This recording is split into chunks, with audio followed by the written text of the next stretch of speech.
आज आपण बनवत आहोत गव्हाच्या पिठाचे मालपोहे। तर हे बघा, हे मी बॅटर बनवलेलं आहे। 2 वाट्या गव्हाचं पीठ आणि अर्धीला पाव वाटी रवा, त्याच्यामध्ये साखर, थोडं चवीनुसार मीठ, कारण गोडाचा कुठलाही पदार्थ असेल तर चवीनुसार मीठ टाकायचं, आणि विलायचीची पूड, बडीशेप। आता ह्याच्यात आपण तेल टाकूया। आपण ह्याच्यामध्ये आता मालपोहे सोडूया। बघा, तुम्ही बघू शकता मस्त होतात मालपोहे, बघू शकता तुम्ही।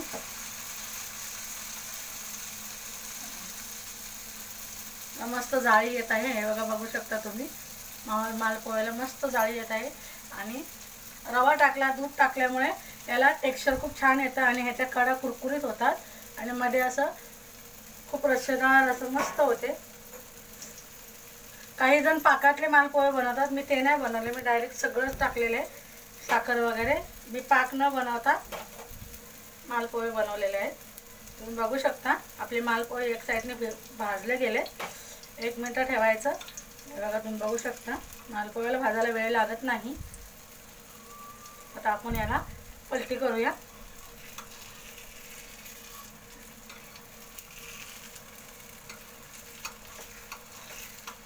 मालपोहे जरा नाजूक असतात, त्याला हलक्या हाताने पलटी करायचं, नाहीतर ते कधी कधी तुटू शकतात। हे बघा,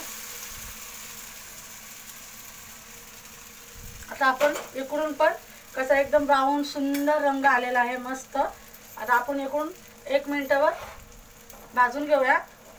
बघा, तुम्ही बघू शकता मस्त कलर आलेला आहे, ब्राऊन ब्राऊन असा मस्त। आता आपण 2 मिनिटं त्याला इथं भाजून घेऊया इकडच्या अंगाने। तुम्ही पाहू शकता कशी जाळी पडलेली आहे मालपोह्याला।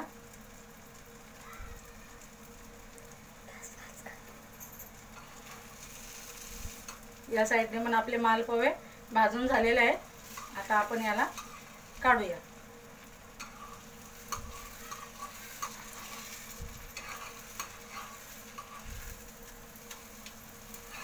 दोन्ही साईडनी मस्त भाजले गेले मालपोहे। हे बघा, तुम्ही बघू शकता, हे बघा किती रसरशीत मस्त असे मालपोहे दिसतात ना, खूप छान। हे बघा,